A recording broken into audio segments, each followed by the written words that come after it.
നമസ്കാരം. എല്ലാ പ്രേക്ഷകർക്കും ഹലോ ഡോക്ടറിലേക്ക് സ്വാഗതം.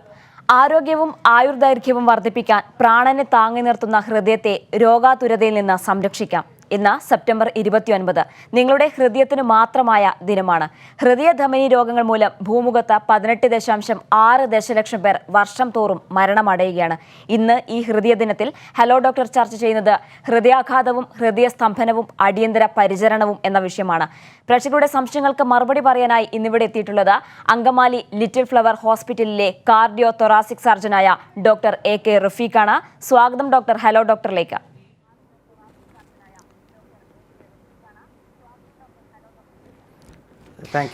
ഡോക്ടർ, ഹൃദയ ദിനത്തിൽ വൈദ്യശാസ്ത്ര ലോകം നൽകുന്ന സന്ദേശം എന്താണ്?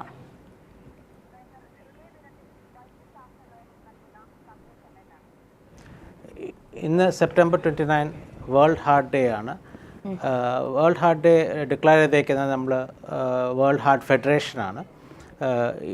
ഈ പ്രാവശ്യം ഓരോ വർഷം ഓരോ തീമാണ്. ഈ വർഷത്തെ തീം ആണ് use heart to connect, use digital technology to connect. Patients എല്ലാം ഇപ്പം വീട്ടിൽ വർക്ക് ഫ്രം ഹോമാണ്. അപ്പം വീട്ടിൽ ഇരുന്നിട്ട് അവർക്ക് ഹാർട്ട് മോണിറ്റർ ചെയ്യാൻ പറ്റുന്നില്ല. അപ്പം use digital technology, SpO2 monitor, അല്ലെങ്കിൽ fitness band or telemedicine to connect your doctor. അതാണ് to use heart to connect, use digital technology to connect your doctor. Okay doctor, ഇപ്പോൾ കൂടുതൽ പേരിലും കണ്ടുവരുന്ന ഒരു രോഗമാണ് ഈ ഹൃദയാഘാതം അല്ലെങ്കിൽ ഹൃദയ സംബന്ധമായ അസുഖം. എന്താണ് ഈ ഹൃദയ സംബന്ധമായ അസുഖത്തിന്? ജീവിതശൈലിയാണോ? എന്താണ് നമുക്ക് പ്രധാനമായും ഇത്തരത്തിൽ അസുഖം വരുന്നതിന് കാരണമാകുന്നത്?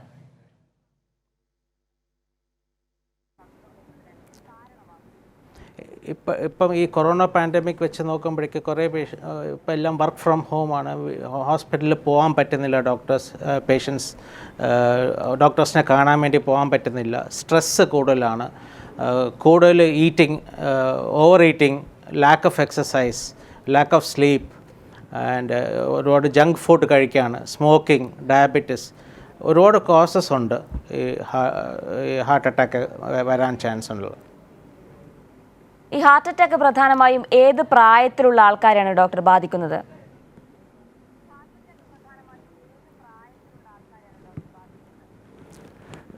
Usually older age group above 50 to 60 ആണ് നമ്മൾ കാണുന്നത്. പക്ഷേ ഈ റീസെൻറ്റ് ഇയേഴ്സായിട്ട് even lesser age group 40 years to 60 years വരെ കാണാറുണ്ട്. വെരി റെയർലി ബിലോ 40 കാണുന്നുണ്ട്. ഡോക്ടർ, ഇതിൽ ഈ അറ്റാക്ക് വരുന്നതിൽ ഏതൊക്കെ വിഭാഗക്കാർക്കാണ് ഓപ്പറേഷൻ ആവശ്യമായി വരുന്നത്?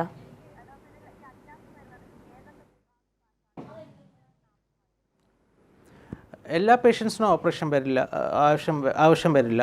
ചില പേഷ്യൻസ് ഹോസ്പിറ്റലിൽ വന്ന ഉടനെ ECG എടുക്കും, എക്കോ എടുത്ത് ട്രോപ്പായി ടെസ്റ്റ് ചെയ്ത്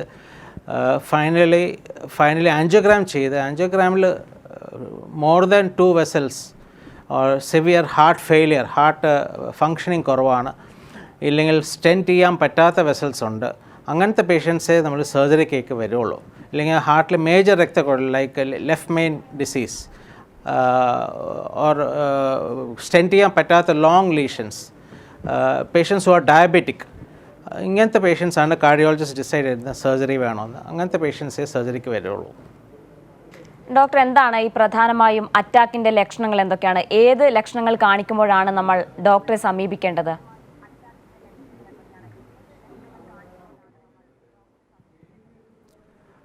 യൂഷ്വലി അറ്റാക്ക് എന്ന് പറഞ്ഞാൽ നെഞ്ചിൽ ഭയങ്കര കാച്ചിങ് ടൈപ്പ് ഓഫ് പെയിൻ, അത് മോർ ദാൻ 15 to 30 മിനിറ്റ്സിനകത്ത് മാറുന്നില്ലെങ്കിൽ, അത് കണ്ടിന്യൂസ് പെയിൻ ഉണ്ടെങ്കിൽ അത് ഹാർട്ട് അറ്റാക്ക് എന്നാണ് പറയുന്നത്.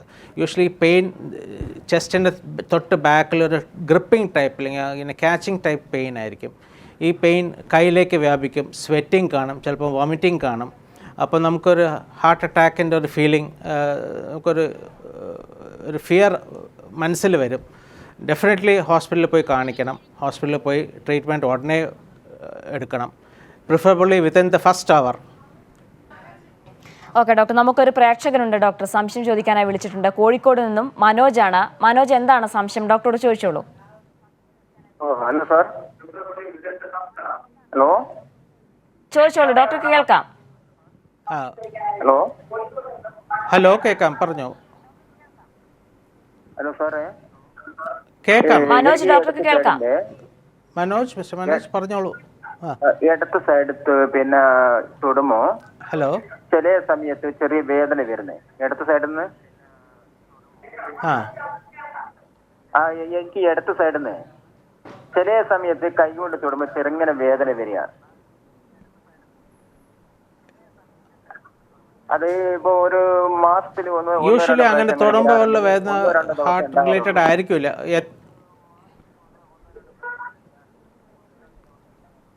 എന്താണ് സാർ ഇങ്ങനെ എത്ര വയസ്സുണ്ട്? ഹലോ, എത്ര വയസ്സുണ്ട്? എനിക്കിപ്പോ 44 വയസ്സ്. 44. ഡോക്ടർ, അവർക്ക് 44 വയസ്സാണുള്ളത്. മാസത്തിൽ 2 തവണയൊക്കെ ഇത്തരത്തിലൊരു വേദന അനുഭവപ്പെടുന്നുണ്ടെന്നാണ് പറഞ്ഞത്. മനോജ്, ദയവായി ടിവിയുടെ വോളിയം കുറച്ച് വെച്ച് ഫോണിൽ മാത്രം ശ്രദ്ധിച്ച് സംസാരിക്കുക.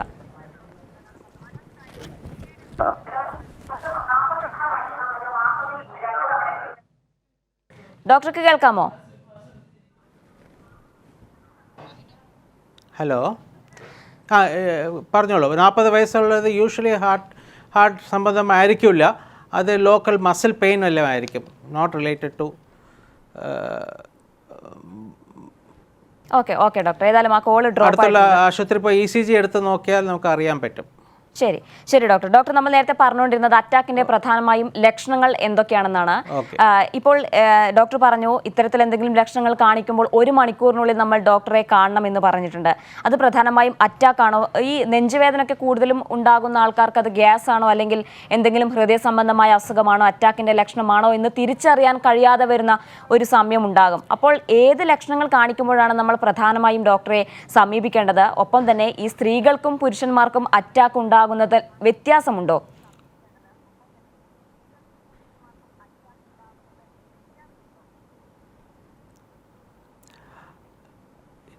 ഈ നെഞ്ചുവേദന വരുമ്പോഴേക്കും ആശുപത്രി വരുന്നതായിരിക്കും നല്ലത്. ഈ ഗ്യാസും മറ്റ് ഹാർട്ടിൻ്റെ വേദനയായിട്ട് കണ്ടുപിടിക്കാൻ ഭയങ്കര ഡിഫിക്കൽട്ടാണ്. നമ്മൾ ECG എടുത്താലേ അറിയാൻ പറ്റുള്ളൂ. ECG മാത്രമല്ല, എക്കോ ടെസ്റ്റ് വേണം, പിന്നെ ട്രോപ്പൈ എന്നുള്ള ടെസ്റ്റ് ചെയ്യേണ്ടി വരും. സോ ഡിഫറൻഷ്യേറ്റ് ചെയ്യാൻ വേണ്ടി വലിയ ഡിഫിക്കൽട്ടാണ്. ഹോസ്പിറ്റലിൽ വരുന്നതായിരിക്കും നല്ലത്. സ്ത്രീകളിലും almost similar type of pain ആണ്. ചിലർക്ക് റൈറ്റ് സൈഡഡ് പെയിൻ എന്ന് പറയും, പക്ഷേ generally typical pain central chest pain ആണ്. ഓക്കെ ഡോക്ടർ, നമുക്കൊരു കോൾ ഉണ്ട്. തൊടുപുഴയിൽ നിന്നും ജോർജ് ആണ് വിളിക്കുന്നത്. ജോർജ്, എന്താണ് സംശയം? ഡോക്ടർ ചോദിച്ചോളൂ.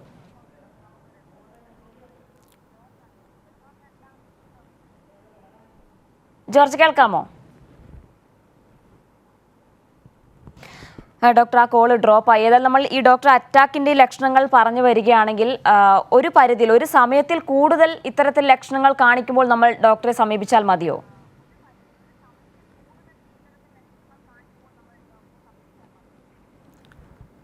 നമുക്ക് സംശയം ഉണ്ടെങ്കിൽ ഡോക്ടറിനെ കാണിക്കുന്നതായിരിക്കും നല്ലത്. ECG എടുക്കുന്നതായിരിക്കും നല്ലത്. ഡെഫിനറ്റ്ലി ഹോസ്പിറ്റലിൽ പോകണം പെയിൻ ഉണ്ടെങ്കിൽ. ഓക്കെ ഡോക്ടർ, ഇനി നമുക്ക് ചികിത്സാ രീതിയുമായി ബന്ധപ്പെട്ട കാര്യങ്ങളിലേക്ക് പോകുകയാണ്. ഈ ആൻജിയോപ്ലാസ്റ്റി, സ്റ്റെൻഡിങ്, ഇതൊക്കെ ചെയ്യുന്നത് എപ്പോഴാണ് ഒരു രോഗിയിൽ?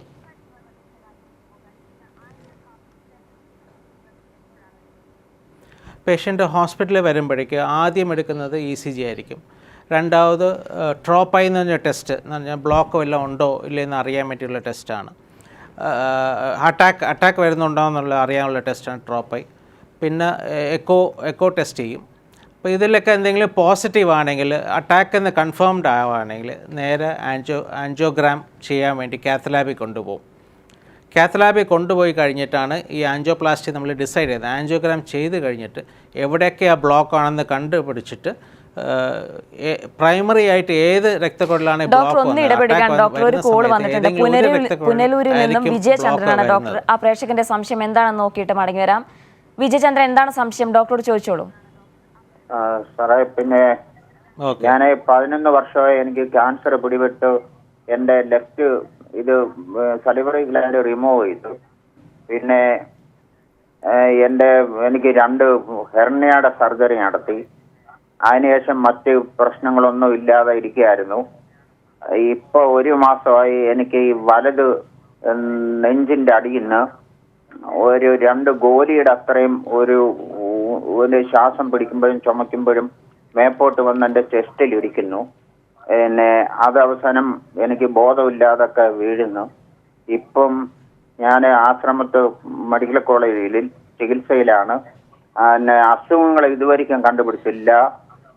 MRI എടുത്തു, EEG എടുത്തു, പിന്നെ സ്കാനിങ്ങുകൾ അത്രയും നടത്തി, എക്കോയും എടുത്തു.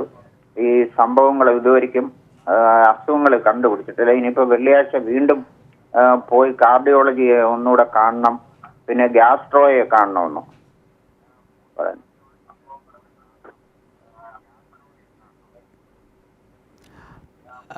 എനിക്ക് ഒരുപാട് സിംറ്റംസ് ഉണ്ട്. അത് ഫുൾ ഡീറ്റെയിൽ പഠിച്ചാലേ നമുക്കിത് പറയാൻ പറ്റുള്ളൂ. ബിക്കോസ് ഇതിൽ ഇത്രയും ടെസ്റ്റൊക്കെ ചെയ്തിട്ട് നെഗറ്റീവ് ആണെങ്കിൽ ഫർദർ ടെസ്റ്റ് ചിലപ്പോൾ ഹോൾട്ടർ ടെസ്റ്റ് വല്ലതും ചെയ്യേണ്ടി വരും. ഹാർട്ടിൽ എന്തെങ്കിലും റിത്തം ഡിസ്റ്റർബൻസ് അല്ലെങ്കിൽ ഇടുപ്പിൻ്റെ ഡിസ്റ്റർബൻസ് വല്ലതും ഉണ്ടാകുന്ന അറിയാൻ വേണ്ടി ഹോൾട്ടർ വല്ലതും ചെയ്യേണ്ടി വരും.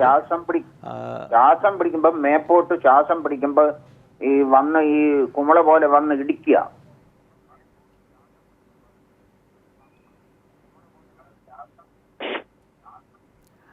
അത് കൂടുതൽ ടെസ്റ്റ് ചെയ്താലേ നമുക്ക് അറിയാൻ പറ്റുള്ളൂ. എനിക്ക് ഡീറ്റെയിൽസ്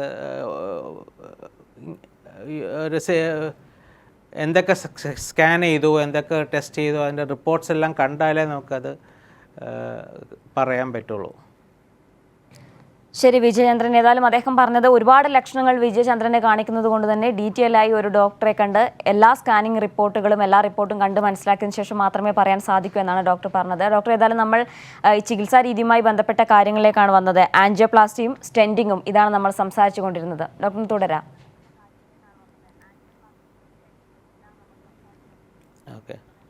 ഓക്കെ അപ്പം കാത്ത് ലാബിൽ കയറ്റി പേഷ്യൻറ്റിനെ ആൻജിയോഗ്രാം ചെയ്ത് കഴിയുമ്പോൾ എത്ര ബ്ലോക്കുണ്ട്, എത്ര നീളത്തിന് ബ്ലോക്കുണ്ട്, എത്ര രക്തക്കുഴലിൽ ബ്ലോക്കുണ്ട്, മെയിൻ രക്തക്കുഴലിൽ ബ്ലോക്കുണ്ടോ എന്ന് കണ്ടുപിടിച്ചിട്ട് യൂഷ്വലി അത് സ്റ്റെൻറ്റ് ചെയ്യുകയാണ്.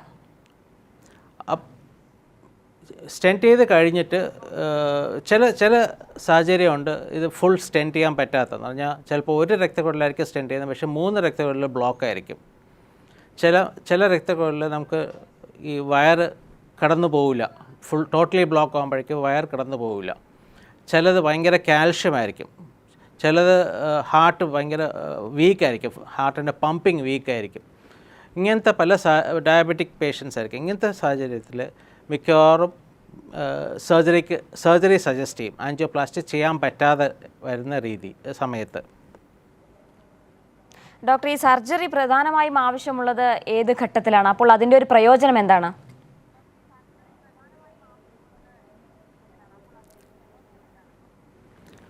ഈ ആൻജിയോപ്ലാസ്റ്റി ചെയ്യാൻ പറ്റാത്ത വെസൽസ് ഈ രക്തക്കുഴലുണ്ട്.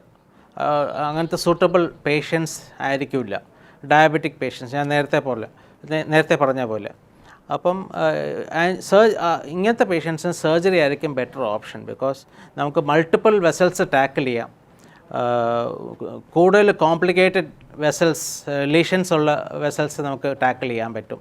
പിന്നെ long term benefits diabetic patients, heart function വീക്കാണ്, അങ്ങനത്തെ പേഷ്യൻസിനൊക്കെ സർജറി ആയിരിക്കും ബെറ്റർ ഓപ്ഷൻ.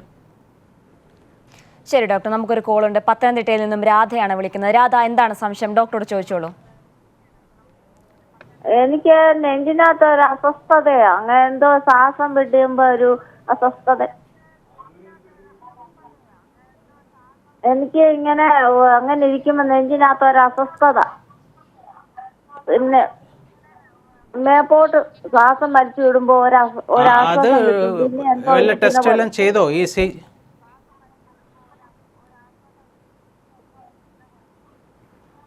എന്തെങ്കിലും ടെസ്റ്റ് വല്ലതും ചെയ്തോ? ECGയോ എക്കോ, TMT എന്തെങ്കിലും ടെസ്റ്റ് വല്ലതും ചെയ്തോ?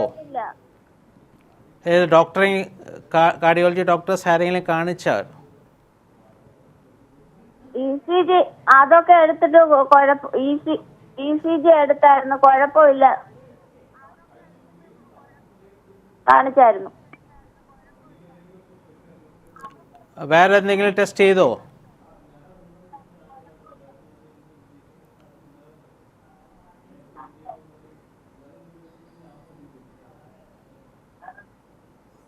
ECG എടുത്തതേ ഉള്ളൂ.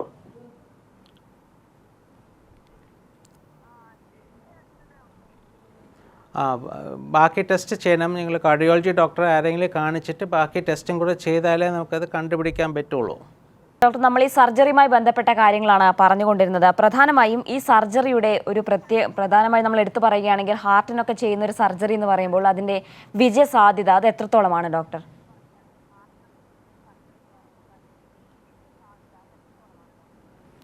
യൂഷ്വലി നമ്മൾ ലോകത്തിൽ നോക്കുകയാണെങ്കിൽ ഏറ്റവും common surgery coronary artery bypass grafting അല്ലെങ്കിൽ CABG ആണ്. Usually success rate very high ആണ്. ഫെയിലിയർ റേറ്റ് ലെസ് ദാൻ 2% ആണ്. യൂഷ്വലി പേഷ്യൻസ് നല്ല സുഖമായിട്ട് വീട്ടിൽ പോകും. ബട്ട് ഒരുപാട് ഫാക്ടേഴ്സ് ഡിപ്പെൻഡ് ചെയ്തിരിക്കും. പേഷ്യൻ്റ് ഡയബറ്റിക് ആണോ, ഹൈപ്പർടെൻസീവ് ആണോ, ഹാർട്ടിൻ്റെ ഫങ്ഷൻ എങ്ങനെയുണ്ട്, രക്തക്കുഴലിൻ്റെ സ്റ്റാറ്റസ് എങ്ങനെയാണ്, കാൽഷ്യം കൂടുതലുണ്ട്, ഏജ്, അങ്ങനെ ഒരുപാട് ഫാക്ടേഴ്സ് ഉണ്ട്. എന്നാലും ജനറലി വെരി സക്സസ്ഫുൾ ആണ് യൂഷ്വലി.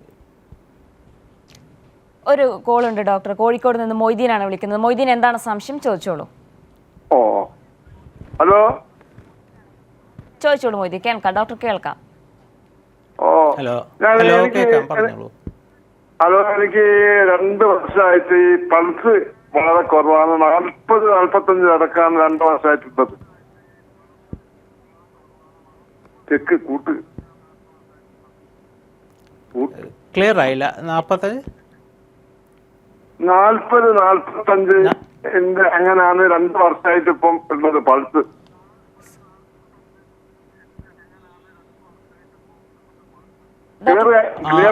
ഓക്കെ, പൾസ് 45 ഉള്ളൂ അല്ലേ? 45 ചോര 40. ശരിയായി, മനസ്സിലായി മനസ്സിലായി.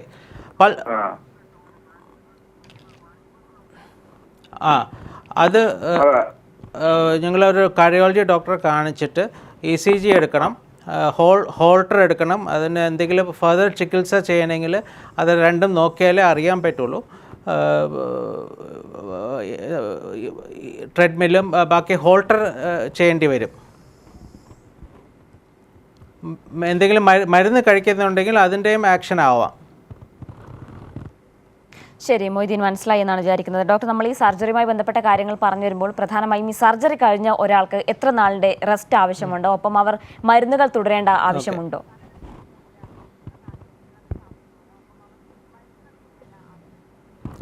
സർജറി കഴിഞ്ഞാൽ ഫുൾ റെസ്റ്റ് അല്ല പറയുന്നത്. നമ്മൾ ICU മാറ്റി കഴിഞ്ഞാൽ 2 ദിവസം കഴിഞ്ഞിട്ട് ICU മാറ്റി കഴിഞ്ഞാൽ വാർഡിലെത്തിയാൽ എവറി ഡേ നടക്കാൻ പറയും. ഗ്രേഡഡ് ആയിട്ട് ആംബുലേഷൻ ഓർ ഗ്രേഡഡ് ആംബുലേഷൻ എന്നാണ് നമ്മൾ പറയുന്നത്. എവറി ഡേ ഫ്യൂ മിനിറ്റ്സ് വെച്ച് ഡിസ്റ്റൻസ് കൂട്ടി വരിക.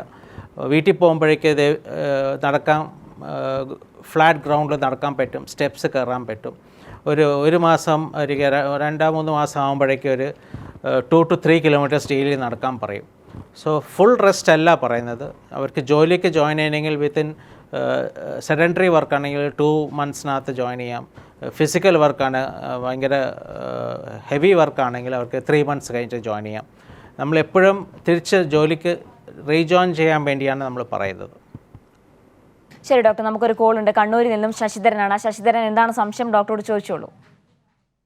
ഹലോ സാർ, നമസ്കാരം. ഹലോ സാർ, ഹലോ ചോദിച്ചോളൂ, ഡോക്ടർക്ക് കേൾക്കാം.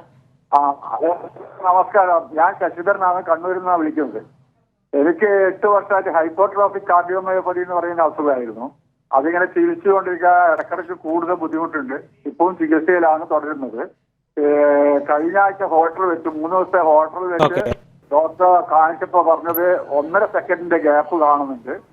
അപ്പോ ഇത് ലേസർ ചെയ്യണം, പേസ് മേക്കർ വെക്കണ്ടെന്ന് പറഞ്ഞു. എന്താണ് സാറിന്റെ അഭിപ്രായം? ഹലോ സാർ, HOCM എന്നാണ് പറയുന്നത്, ഹൈപ്പർട്രോഫിക് ഒബ്സ്ട്രക്റ്റീവ് കാർഡിയോമയോപ്പത്തിയാണ്. അത് അങ്ങനത്തെ അസുഖമാണെങ്കിൽ നമുക്ക് surgery is A better option. നമുക്ക് ഇഞ്ചെക്ട് ചെയ്യുന്നതിനേക്കാളും ബെറ്റർ സർജറി ആയിരിക്കും നല്ലത്. സർജറി ചെയ്ത് നമുക്ക് ആ ബ്ലോക്ക് അങ്ങ് മാറ്റി കഴിഞ്ഞാൽ നിങ്ങൾക്ക് സിംറ്റംസ് ഒരുപാട് ഇമ്പ്രൂവ് ചെയ്യും.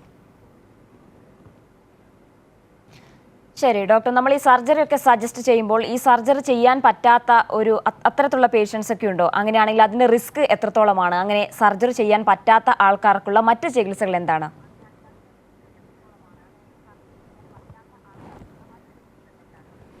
സർജറി ചെയ്യാൻ പറ്റാത്ത യൂഷ്വലി ഭയങ്കര കുറവായിട്ടാണ് കാണുന്നത്. മെജോറിറ്റി ഓഫ് ദ പേഷ്യൻസ് നമുക്ക് സർജറി ചെയ്യാം. ചില പേഷ്യൻസ് ഹാർട്ടിൻ്റെ ഫങ്ഷൻ ലെസ് ദാൻ 20% അല്ലെങ്കിൽ ലെസ് ദാൻ 15% ആണെങ്കിൽ നമുക്ക് സർജറി റിസ്ക് കൂടുതലാണെന്ന് മാത്രമേ ഉള്ളൂ.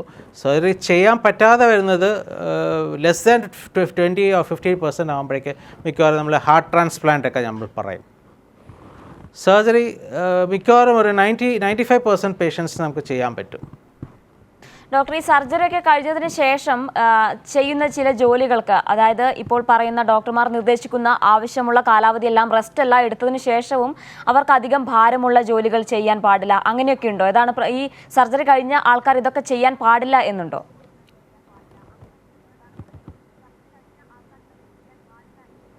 അങ്ങനെയൊന്നുമില്ല. എനിക്ക് കുറേ പേഷ്യൻസ് ഉണ്ട് ഓപ്പറേഷൻ കഴിഞ്ഞിട്ട് വിറക് വെട്ടുന്നതും മരം കയറുന്നതും തെങ്ങ് കയറുന്ന ആൾക്കാർ പേഷ്യൻസ് ഉണ്ട്. അങ്ങനെ നമ്മൾ റെസ്ട്രിക്റ്റ് ചെയ്യാനില്ല. ബട്ട് ചില പേഷ്യൻസ് ഉണ്ട്, അവരുടെ ഹാർട്ട് ഫങ്ഷൻ പമ്പിങ് കുറവായിരിക്കും, അവർക്ക് ഭയങ്കര ഹെവി വർക്കൊന്നും ചെയ്യാൻ പറ്റില്ല. മെജോറിറ്റി ഓഫ് ദ പേഷ്യൻസ് അവരുടെ റെഗുലർ വർക്കിലേക്ക് പോകാൻ പറ്റും. ഹാർട്ട് ഫങ്ഷൻ അവർ പമ്പിങ് കുറവാണെങ്കിൽ പിന്നെ അവർക്ക് ഹെവി വർക്ക് ചെയ്യാൻ പറ്റത്തില്ല. ശരി ഡോക്ടർ, നമുക്കൊരു കോൾ കൂടിയുണ്ട്. ഇടുക്കിയിൽ നിന്നും ശിവയാണ് വിളിക്കുന്നത്. ശിവ, എന്താണ് സംശയം? ഡോക്ടറോട് ചോദിച്ചോളൂ. ഹലോ ഹലോ ഡോക്ടർക്ക് കേൾക്കാം, ചോദിച്ചോളൂ. ഹലോ, കേൾക്കാം, പറഞ്ഞോളൂ. എനിക്ക് ഒരു മാസമായിട്ട് ഹലോ, കേൾക്കാം. ഒരു മാസമായിട്ട് ഇടത് സൈഡ് നല്ല വേദനയുണ്ടേ. ഹലോ. ഓക്കെ. എന്നിട്ട് അത് എന്ത് ചെയ്യുമ്പോഴാണ് വേദന ഉള്ളത്? എന്തെങ്കിലും അത് നമ്മൾ ഫുഡ് കഴിച്ച് കഴിയുമ്പോഴാണ് ഉണ്ടാകുന്നത്. ഫുഡ് കഴിച്ച് കഴിയുമ്പോഴാണ് വേദന ഉണ്ടാകുന്നത്. പിന്നെ ECG ഒക്കെ എടുത്ത് നോക്കിയിട്ട് കുഴപ്പമില്ലെന്നാ പറഞ്ഞത്. പിന്നെ ബ്ലഡ് ടെസ്റ്റ് ചെയ്തിട്ട് TMT ടെസ്റ്റ് ചെയ്തിട്ടുണ്ടോ? എന്തോ? ഹലോ. എക്കോ ടെസ്റ്റ് ഇല്ലെങ്കിൽ TMT ടെസ്റ്റ് ചെയ്തിട്ടുണ്ടോ? TMT treadmill test. TMT ഒക്കെ ചെയ്താ കുഴപ്പമില്ലെന്നാ പറഞ്ഞേ.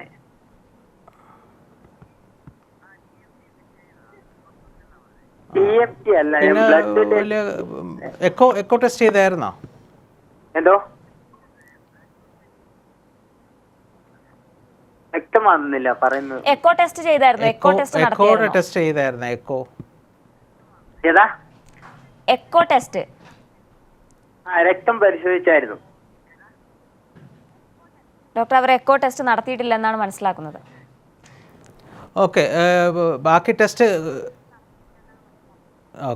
ടെസ്റ്റ് എല്ലാം ചെയ്തിട്ടുണ്ടെങ്കിൽ കണ്ടിന്യൂയിങ് പെയിൻ ഉണ്ടെങ്കിൽ നിങ്ങൾ ഡോക്ടറെ കണ്ടിട്ട് ആൻജിയോഗ്രാം എല്ലാം ചെയ്ത് നോക്കുന്നതായിരിക്കും നല്ലത്.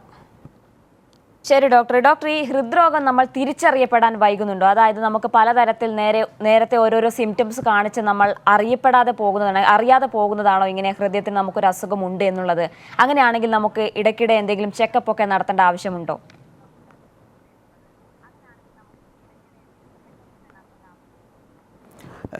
ജനറലി ഒരു 40 വയസ്സ് 50 വയസ്സിന് മുകളിൽ നമ്മളൊന്ന് ചെക്കപ്പ് ചെയ്യുന്നതായിരിക്കും നല്ലത്.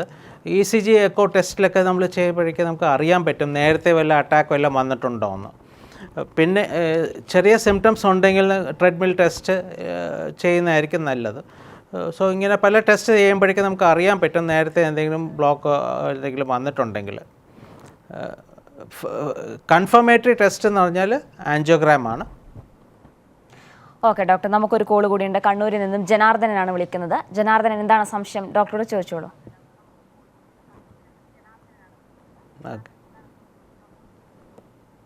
ഡോക്ടർ, ആ കോള് കട്ടായി എന്നാണ് തോന്നുന്നത്. ഏതായാലും ജനാർദ്ദൻ കേൾക്കാമോ? കേൾക്കാം. ചോദിച്ചോളൂ, ഡോക്ടർക്ക് കേൾക്കാം. സാറേ, ഞാൻ ഒരു മാസം മുമ്പ് ഒരു ആൻജിയോപ്ലാസ്റ്റർ ചെയ്തതാണ്. ഇപ്പൊ അതിന്റെ ഗുളികയൊക്കെ കഴിച്ചുകൊണ്ടിരിക്കുന്നുണ്ട്. ഇപ്പം ആ ഗുളിക കഴിച്ചുകൊണ്ട് കൈകളും കാലിലൊക്കെ തൊലിയൊക്കെ പോകുന്നുണ്ട്. ഇപ്പം ഇടക്ക് ഭയങ്കര ബുദ്ധിമുട്ടുണ്ട്. കാരണം വെച്ചാൽ ഇടക്ക് വേദന, പുകച്ചിലൊക്കെ ഉണ്ട്. കൈയും കാലിനും നെഞ്ചിനൊക്കെ ചെറിയ പുകച്ചിലൊക്കെ അനുഭവപ്പെടുന്നുണ്ട്. ഇടക്ക് ഒരു ആഴ്ച മുമ്പേ ഡോക്ടറെ കാണിച്ചായിരുന്നു. അപ്പം ഡോക്ടർ പറഞ്ഞത് ആ ഗുളികയുടെ പ്രശ്നമാണെന്ന് പറഞ്ഞായിരുന്നു. അപ്പൊ അങ്ങനെ വരാമോ സാറേ? എങ്ങനെയാണെന്ന് എനിക്ക് നോക്കാൻ അറിയില്ല. അത് അറിയാൻ വേണ്ടിയിട്ട് വിളിച്ചതാണ്. ആ ഗുളിക അങ്ങനെ കഴിക്കുമ്പോൾ അങ്ങനെ ഉണ്ടാവും എന്നാണ് ഡോക്ടർ പറഞ്ഞത്. ഇങ്ങനെ വേദന ഉണ്ടാവും, പുകച്ചിലുണ്ടാവും. ഡയബറ്റിക് ആണെങ്കിൽ ഇതിന് അതെ. ഡയബറ്റിക് ആണോ? ഡയബറ്റിക് ഷുഗർ ഉണ്ടോ? ഇല്ല, ഷുഗർ ഇല്ല. പോയി ചെക്ക് ചെയ്തവരാണ് ഇങ്ങനെ ഒരു ബ്ലോക്ക് കണ്ടത്. അതാണ് യൂഷ്വലി കൈയും കാലും വേദന എന്ന് പറഞ്ഞാൽ സിംറ്റം ഓഫ്. ഇപ്പം പ്രശ്നം എന്താണെന്ന് വെച്ചാൽ ഈ കാല് പുകച്ചല്, കൈ പുകച്ചല്, നെഞ്ചിന്റെ ഇപ്പൊ എത്ര നാളായി സ്റ്റെന്റ്? ഇതിപ്പോ ആൻജിയോപ്ലാസ്റ്റി ചെയ്ത് ഇന്നേക്ക് കറക്റ്റ് 1 മാസമായി, 30 ദിവസമായി ഇന്നത്തേക്ക്. യൂഷ്വലി അത് ഓക്കെ ഓക്കെ, അത് പേടിക്കാനൊന്നുമില്ല. ആൻജിയോപ്ലാസ്റ്റി ചെയ്ത് കൈയും കാലും ഇങ്ങനെ പുകച്ചിലുണ്ടെന്ന് പറഞ്ഞാൽ അത് വലിയ ഇഷ്യൂ അല്ല, അത് പേടിക്കാനൊന്നുമില്ല. ശരി ഡോക്ടർ, ഏതായാലും ഡോക്ടർ സമയം ഇവിടെ അടുത്ത അവസാനിക്കുകയാണ്. റിവ്യൂവിൽ എത്ര വേഗം പറഞ്ഞോളൂ ഡോക്ടർ, കംപ്ലീറ്റ് ചെയ്തോളൂ. ഓക്കെ.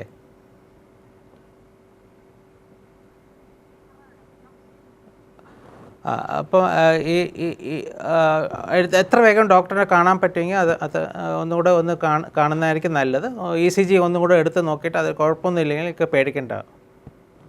ശരി ഡോക്ടർ, ഏതായാലും സമയം ഇവിടെ അവസാനിക്കുകയാണ്. ഏതായാലും ഹൃദയാഘാതവും ഹൃദയസ്തംഭനവും അടിയന്തര പരിചരണവും എന്ന വിഷയമാണ് ഇന്ന് ഹലോ ഡോക്ടർ ചർച്ച ചെയ്തത്. അങ്കമാലി ലിറ്റിൽ ഫ്ലവർ ഹോസ്പിറ്റലിലെ കാർഡിയോ തൊറാസിക് സർജനായ ഡോക്ടർ AK റഫീഖാണ് ഇന്ന് പ്രേക്ഷകരുടെ സംശയങ്ങൾക്ക് മറുപടി പറയാനായി ഹലോ ഡോക്ടറിനൊപ്പം ചേർന്നത്. ഡോക്ടർ വളരെയധികം നന്ദി ഇവിടെ എത്തിയതിനും പ്രേക്ഷകരുടെ സംശയങ്ങൾക്ക് മറുപടി പറഞ്ഞതിനും. ഹലോ ഡോക്ടർ പൂർണ്ണമാവുകയാണ്. നമസ്കാരം.